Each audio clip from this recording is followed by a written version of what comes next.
First of all, I'm a native son of San Bernardino and can say I was probably one of the first 100 customers at McDonald's. Really?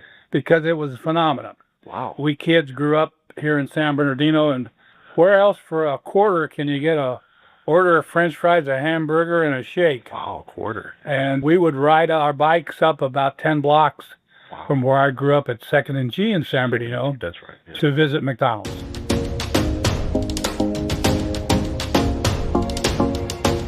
The original McDonald's of all times was located 13th and E Street in San Bernardino. Ray Kroc kind of had a little bit of an ego problem. He started shaking the idea that the first McDonald's was in Des Plaines, Illinois.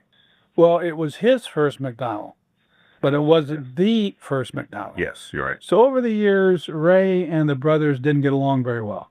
And finally, I was glad to hear after Ray passed on, Kroc, the McDonald corporations kind of wanted to get back with the McDonald heritage.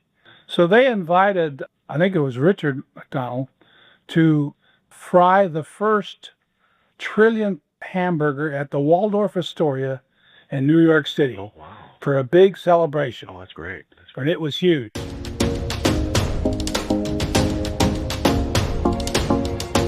My association with Richard and Maurice, the two brothers, was that when I came out of the Navy in 1961, I went back to work at Sage's Markets at Baseline and E in San Bernardino. And I remember as a kid going there, yes. And had strawberry pie. Yes, I remember talking about, yes. And I worked in the coffee shop in my back to work job. And Dick and Maurice would come in and have breakfast every morning. Oh, really? Because they would walk just 2 blocks down E Street. Right, because very close, yeah. Have breakfast, and they go back to work. Oh, that's awesome. And that's how I got to meet them, and they were delightful people. Not uppity up. They're just average, really nice people. I can see that. The brothers told me that their key to success wasn't their hamburger. That they didn't think they made the best hamburger in America, but they made the best French fry.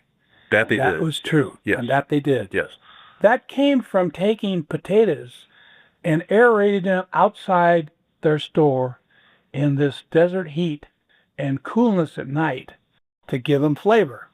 And then they took them out of those bins and put them into their potato peelers. Okay. And that's what gave McDonald, and they were always fresh.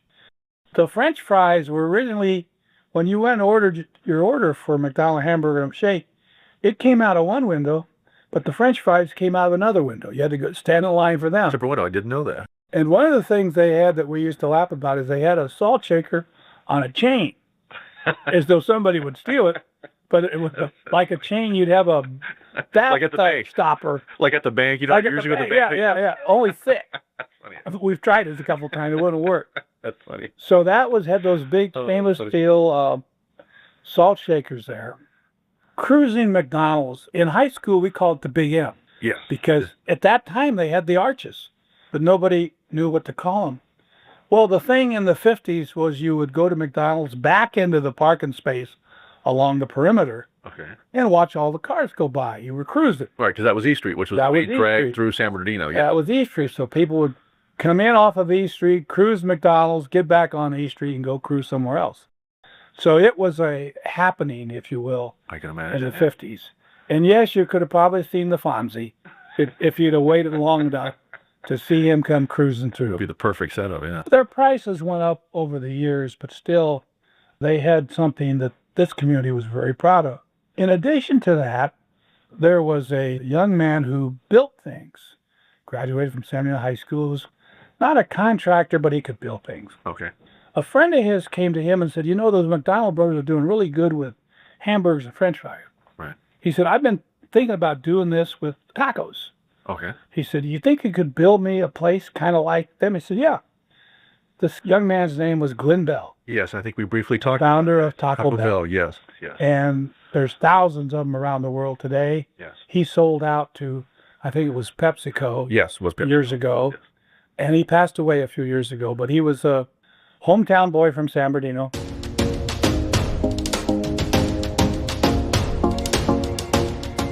And see, that's the thing. I don't think most people, like people I talk to, they're the two camps. The first camp is they have no idea that there was this rift between the brothers and Kroc, or the other camp is maybe they have a slight idea.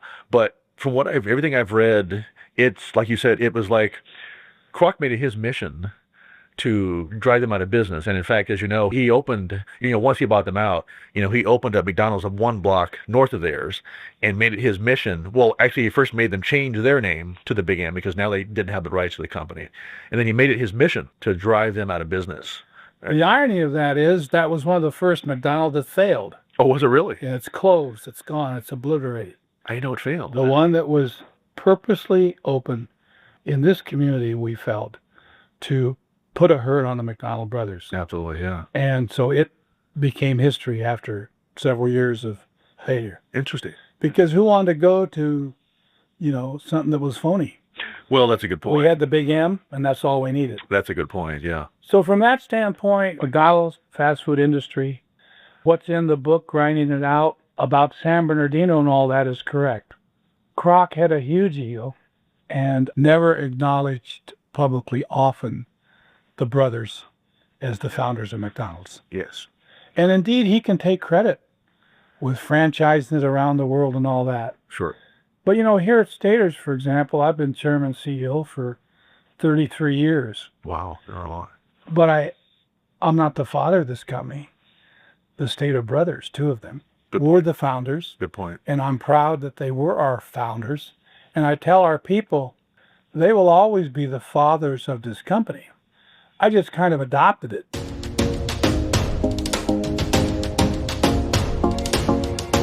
Tell me this, though. Now, you said the brothers, you said when you worked at Sage's in the coffee shop, the brothers would come Every and, so every morning, actually. Well, pretty much every Monday through Friday. Monday through Friday. So that was like was that like the routine? Would they go there first, eat, and then go back and open the... No, they would walk down they got the office, I think, around 7 or so. Oh, early. Okay. They would come down around 8.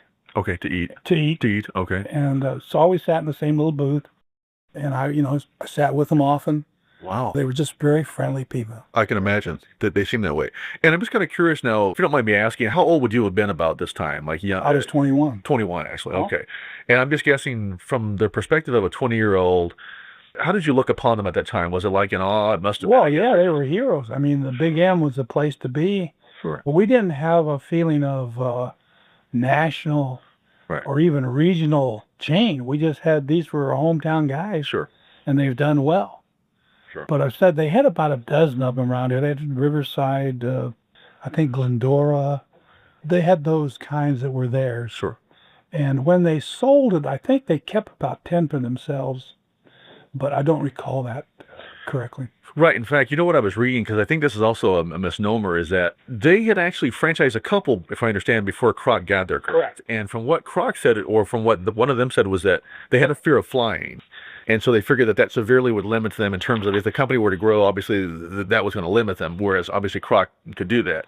But I guess the misconception is that they didn't have the wherewithal, I guess, to franchise themselves. It wasn't that they didn't. It was more just that they felt limited by the fact that... Well, and also, they didn't want to take a risk. Yes. They didn't want to take the risk.